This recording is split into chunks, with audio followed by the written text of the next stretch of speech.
have Governor Greg Gianforte in studio with us this morning. We want to welcome you and thank you for stopping by. Yeah, thanks, Diane. Yeah, so I know you have a very busy day running around Yellowstone County. People in our viewing area, they are still, of course, rebuilding after that devastating summer flooding, the historic floods. Your trip today is all about that topic, also preventing more incidents like that from happening.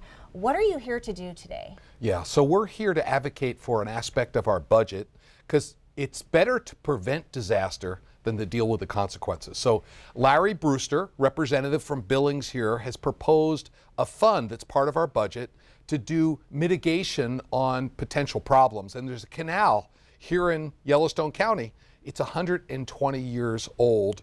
It's about to fail. We think we should repair it before it fails. So we'll be out there with the county commissioners, and this bill, we think it makes a lot of sense. We have a surplus. Let's put some money aside to fix these problems before they break. Unfortunately, it's stalled in the legislature. So we're asking folks to call their legislator and say, let's fix the stuff that's broken.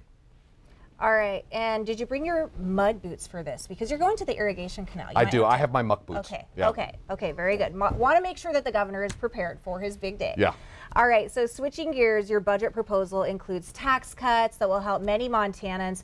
Can you talk about that and what you'd really say to your critics who might fear that there isn't enough to help low-income families? Yeah, so we put forward our budget for Montana families, and it's got 4 aspects to it. Number one, Montanans overpaid their taxes. So number one is we should give it back. We're proposing $1 billion in tax relief for all Montanans. It particularly focuses on low income. We're more than tripling the earned income tax credit.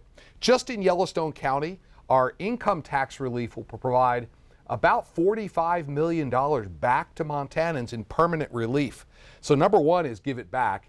Number two, part of our budget is let's fix what's broken. That's what a family would do. We'd replace the water heater or patch the roof.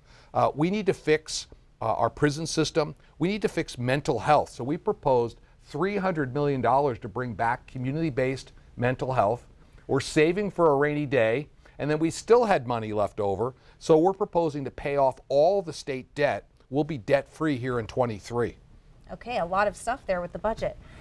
Maybe one more on the budget. Nursing homes across the state have been closing, and many have argued that state Medicaid reimbursements aren't where they need to be to stay running.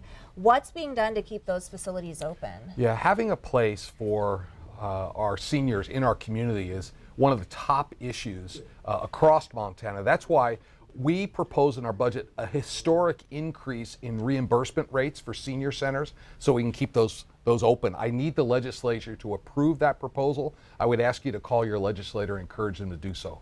All right, and you were mentioning plans for universal mental health screenings, particularly in schools. Why is it the perfect time right now for this? Well, we have an epidemic of mental health and drug addiction at all ages. It's certainly, and the sooner we catch it, the better. This is why we put over $2 million into screening for mental health so we can get our students the care they need. It's also important why our budget includes a historic $300 million investment to rebuild our state mental hospital and also to bring back community-based mental health, because it's much easier to care for folks when they're in the local community, when they have family support. So those are all part of our budget, and we're looking forward to getting it on my desk so I can sign it into law. All right, well, you are keeping very busy up in Helena this time of year.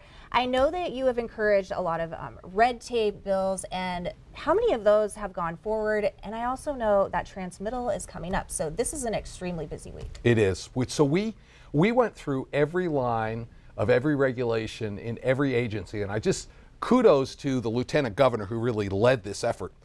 All told, we've introduced 189 red tape relief bills into the legislature, and this is doing things like simplifying licensing so people have reciprocity with other states.